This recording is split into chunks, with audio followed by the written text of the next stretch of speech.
Hello students, I hope you all are doing great.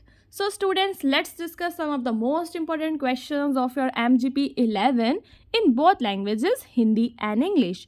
So students चलते हैं हमारे पहले टॉपिक पे, जिसके अंदर आपको बात करनी है कि इंडिया के अंदर जो मार्जिनलाइज चिल्ड्रंस हैं उनको एम्पावर करने के लिए सरकार ने क्या क्या चीज़ें की हैं। यानी कि वो बच्चे जो बहुत ही ज़्यादा पिछड़े हुए हैं, हाशिए पे हैं, सरकार उनके लिए क्या काम करती है। तो सरकार इंश्योर करती है कि जो मार्जिनलाइज बच्चे हैं उन्हें क्वालिटी एजुकेशन मिले। ठीक है, क्वालिटी एजुकेशन मिले ताकि उनको एम्पावर किया जा सके। जो गवर्नमेंट के इनिशिएटिव्स हैं जिसमें आपका राइट टू एजुकेशन आता है, इसका एम क्या है। सो स्टूडेंट्स, जो हमारा राइट टू एजुकेशन है इसका एम है free and compulsory education provide करना children between the age of 6 to 14 को।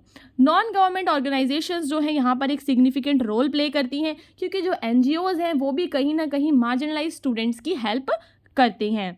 सो गुणवत्ता वाली शिक्षा तक पहुंच सुनिश्चित करना हाशिए पर रहने वाले बच्चों के सशक्तिकरण के लिए बहुत ही ज़्यादा क्या है, महत्वपूर्ण है। शिक्षा का अधिकार अधिनियम यानी कि राइट टू एजुकेशन जैसी सरकारी पहले 6 से 14 वर्ष की आयु के बच्चों के लिए मुफ्त और अनिवार्य शिक्षा प्रदान करने का लक्ष्य रखती हैं। गैर सरकारी संगठन भी इन बच्चों को अपनी पढ़ाई जारी रखने में मदद करने के लिए शैक्षणिक संसाधन, छात्रवृत्तियां और सहायता कार्यक्रम जो है वो प्रदान करते हैं। दूसरी चीज़, सरकार चलाती है हेल्थ एंड न्यूट्रिशन के प्रोग्राम्स, ताकि जो बच्चे हैं उन्हें काफ़ी ज़्यादा अच्छा न्यूट्रिशन मिल सके, जिसके अंदर आपका मिड डे मील भी आता है ना। स्कूल्स में जो बच्चे हैं उन्हें मिड डे मील मिलता है ताकि बच्चों की जो न्यूट्रिशन रिक्वायरमेंट्स है वो पूरी हो सकें। गर्ल्स स्टूडेंट्स को आयरन की टैबलेट्स दी जाती हैं। So providing access to adequate health care and nutrition is essential for the well-being of marginalized children.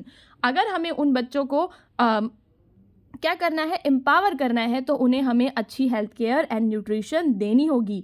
Programs like the Integrated Child Development Service offer health checkups, immunizations and nutritional supplements. These initiatives helps reduce child mortality rate, improves health outcomes and ensure children are physically and mentally fit. तो ये जो initiatives हैं इनका क्या काम होता है, इनका काम होता है बच्चों के रेगुलरली हेल्थ चेकअप करना, उनकी इम्यूनिटी बढ़ाने के लिए उन्हें दवाइयाँ देना, न्यूट्रिशनल सप्लीमेंट्स उनको देना, ताकि जो बच्चे हैं उनका मॉर्टेलिटी रेट कम हो सके, उनकी जो हेल्थ है वो काफ़ी ज़्यादा अच्छी हो सके, और जो बच्चे हैं उनका फिजिकल एंड मेंटल डेवलपमेंट पूरा का पूरा क्या हो, फिट रहें जो बच्चे हैं।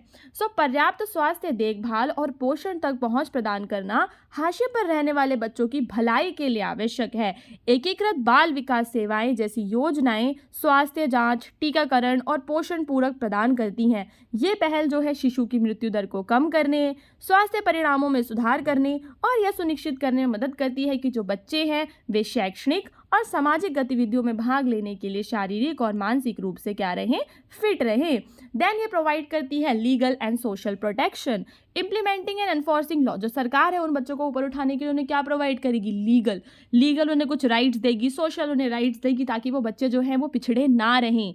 तो implementing and enforcing laws that protect the rights of marginalised children is crucial. This includes, क्या क्या आता है इसके अंदर, laws against child labour, child marriage and abuse, social protection scheme like juvenile justice act and child line 1098, जो number जिस पे आप कॉल कर सकते हैं जो बच्चे हैं। ये सारी की सारी चीज़ें हैं जो सरकार बच्चों को legal and social protection provide करने के मैकेनिज्म है। ठीक है, ensuring that children are safe and their rights are upheld.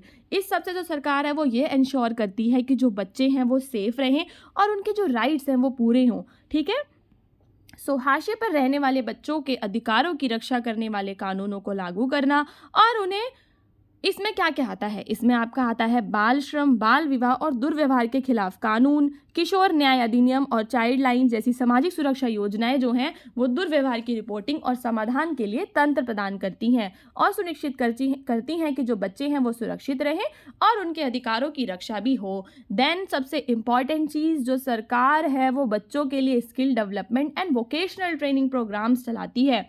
सरकार का काम क्या है, सरकार का काम है इंश्योर करना कि जो एम्पावरमेंट वो बच्चों को आज दे रही है वो लॉन्ग टर्म हो, लंबे समय तक चले।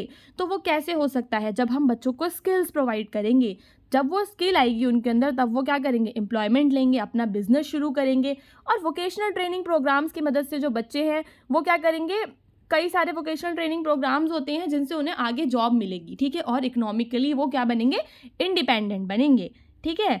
सो दीर्घकालिक सशक्तिकरण सुनिश्चित करने के लिए हाशिए पर रहने वाले बच्चों को उन कौशलों से लैस करना आवश्यक है जो उन्हें क्या देंगे, रोजगार देंगे और बच्चे अपना व्यवसाय शुरू कर पाएंगे। व्यावसायिक प्रशिक्षण कार्यक्रम और कौशल विकास पहल जो अक्सर सरकारी एजेंसियों और एनजीओ द्वारा चलाई जाती है, आईआईटी, बढ़ईगिरी, सिलाई आदि जैसे क्षेत्रों में व्यवहारिक कौशल प्रदान करती है।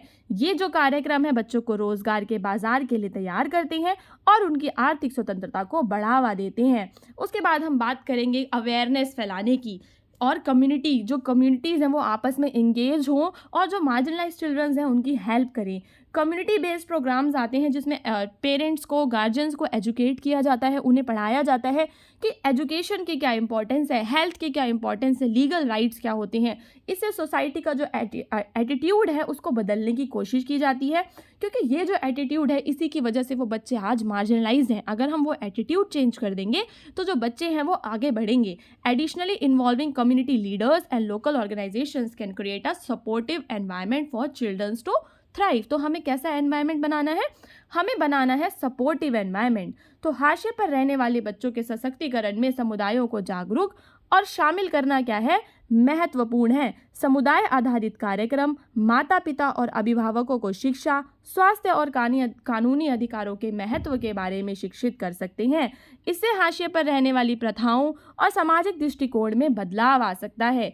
इसके अतिरिक्त सामुदायिक नेताओं और स्थानीय संगठनों को शामिल करने से बच्चे जो हैं फलने फूलने के लिए एक सहायक वातावरण उनके लिए बन सकता है। सो स्टूडेंट्स, मुझे उम्मीद है कि आपको इस क्वेश्चन का आंसर समझ में आ गया होगा कि सरकार क्या कर रही है उन बच्चों को उठाने के लिए जो हाशिए पर हैं।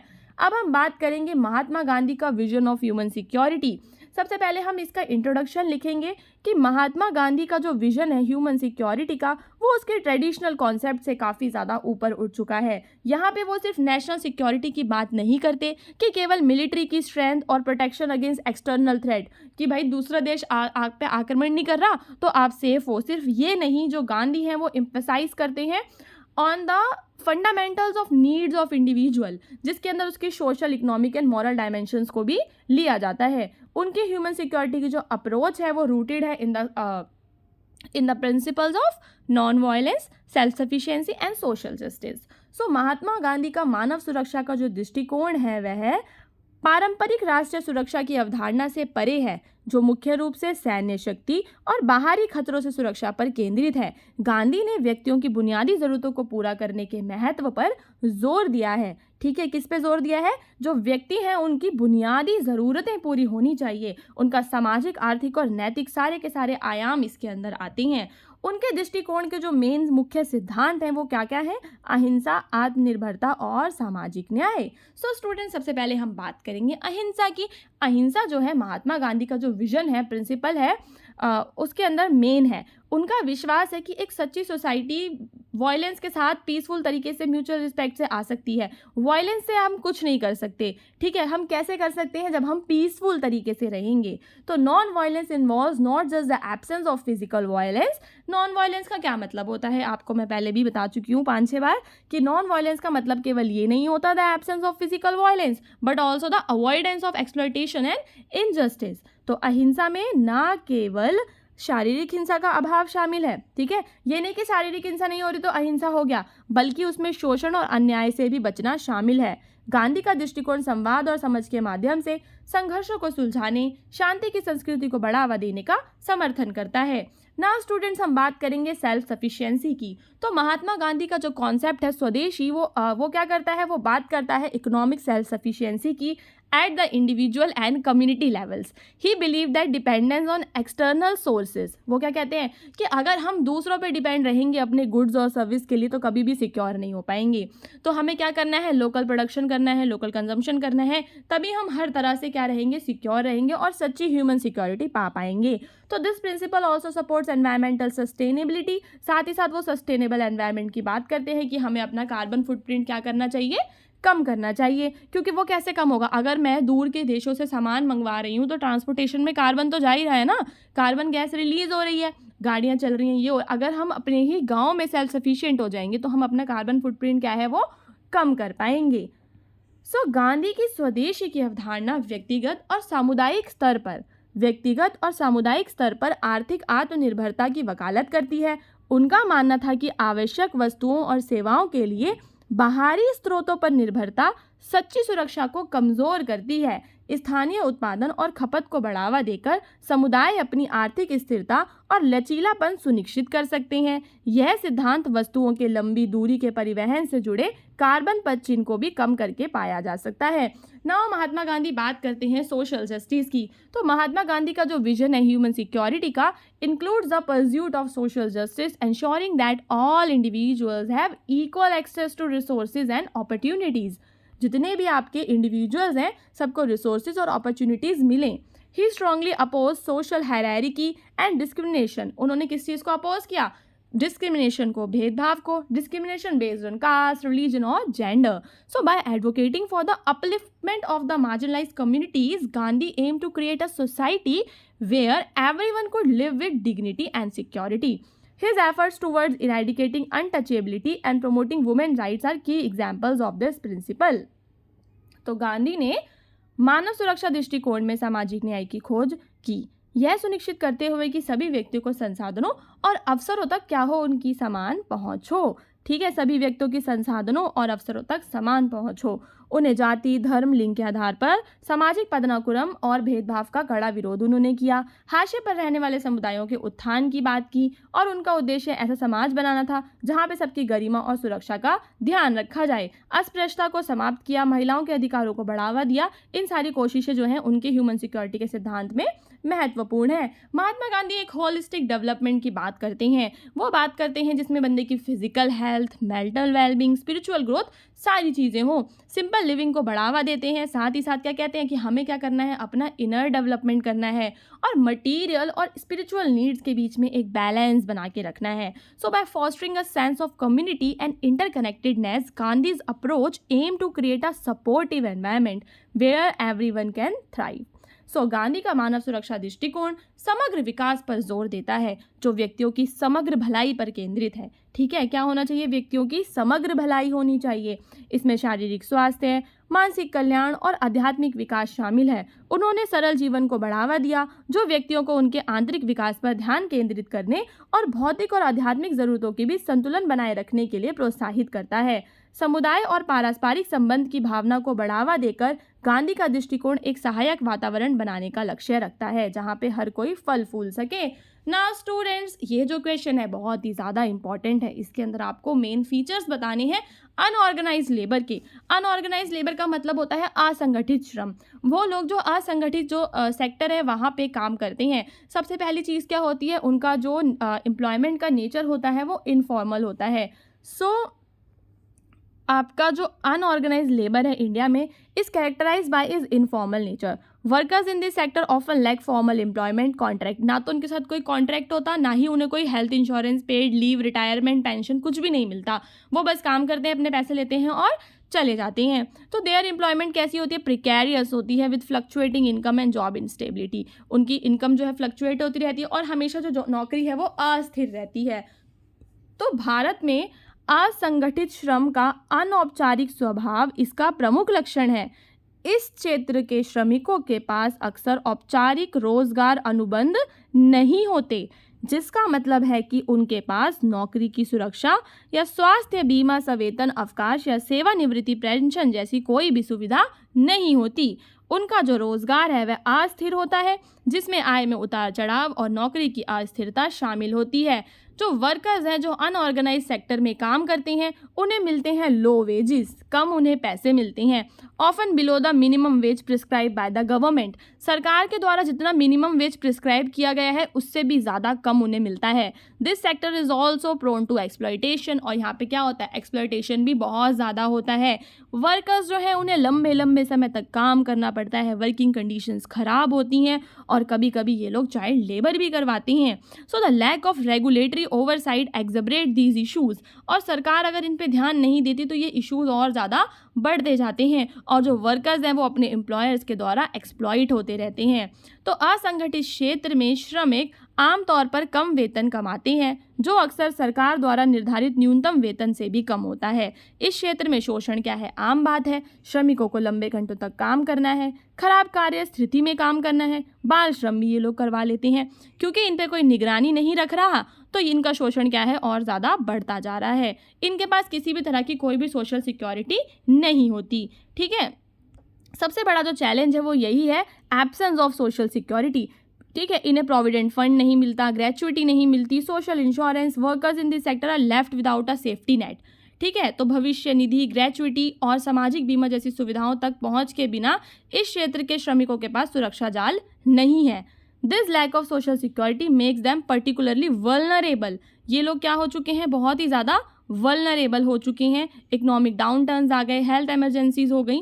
ठीक है, अब हम बात करेंगे डाइवर्स एंड फ्रेगमेंटेड वर्कर्स की। जो अनऑर्गेनाइज सेक्टर होता है, इसके अंदर अलग अलग ऑक्यूपेशंस होते हैं। जैसे कि इसमें क्या आते हैं, एग्रीकल्चर, खेतों में काम करने वाले लोग आ गए, कंस्ट्रक्शन वर्कर आ गए, street vendors, domestic workers, small scale industry workers, ये सारे के सारे आते हैं। तो ये जो डाइवर्सिटी है ये चैलेंजिंग हो जाता है। एक जैसी पॉलिसीज़ आप नहीं बना सकते ना फिर सबके लिए। ठीक है, स्ट्रीट वेंडर्स के लिए पॉलिसीज़ अलग होंगी और एग्रीकल्चर लेबर के लिए पॉलिसी या रेगुलेशंस अलग होंगे, तो यहाँ पे प्रॉब्लम आ जाती है। Additionally the workforce is fragmented with workers scattered और रूरल एंड अर्बन एरियाज। अब वर्कर्स भी एक जगह नहीं मिलते, कुछ गाँव में रहते हैं, कुछ शहरों में रहते हैं, तो उसकी वजह से इन्हें ऑर्गेनाइज करना और इनके राइट्स को प्रोटेक्ट करना थोड़ा सा टफ है। असंगठित श्रम क्षेत्र में विभिन्न प्रकार के व्यवसाय शामिल हैं, जैसे कृषि श्रमिक, निर्माण श्रमिक, सड़क विक्रेता, घरेलू श्रमिक और छोटे पैमाने के उद्योग के श्रमिक। यह विविधता समान नीतियों और विनियमों को लागू करना चुनौतीपूर्ण बनाती है। इसके अलावा कार्यबल अक्सर बिखरा हुआ होता है, जिसमें श्रमिक ग्रामीण और शहरी क्षेत्रों में फैले होते हैं। ठीक है स्टूडेंट्स, अब हम बात करेंगे इनएडिक्वेट लीगल प्रोटेक्शन की।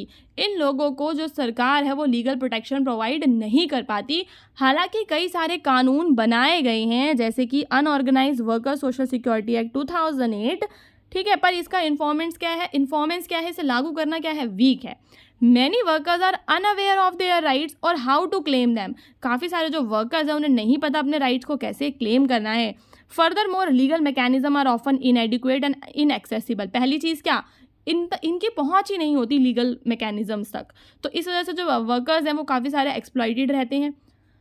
हालांकि असंगठित श्रम की जो सुरक्षा के लिए कुछ कानून हैं, जैसे असंगठित श्रमिक सामाजिक सुरक्षा अधिनियम 2008, लेकिन प्रवर्तन कमज़ोर बना हुआ है। कई श्रमिक अपने अधिकारों या उन्हें कैसे प्राप्त करें इससे अनजान है, उन्हें पता ही नहीं है। इसके अलावा कानूनी तंत्र अक्सर असंगठित क्षेत्र के लोगों के लिए अपर्याप्त या दुर्गम होती हैं, जिससे शोषण या अनुचित व्यवहार के मामलों में कई श्रमिकों को कोई उपाय नहीं मिल पाता। स्टूडेंट्स, यहाँ पे मैं आपको ये बताना चाहती हूँ कि इसी तरह के और भी पार्ट्स हैं जिनके अंदर मैंने कम से कम 8 से 10 क्वेश्चंस को डिस्कस किया है, जो आपके एग्ज़ाम पॉइंट ऑफ व्यू से बहुत ही ज़्यादा इम्पॉर्टेंट है।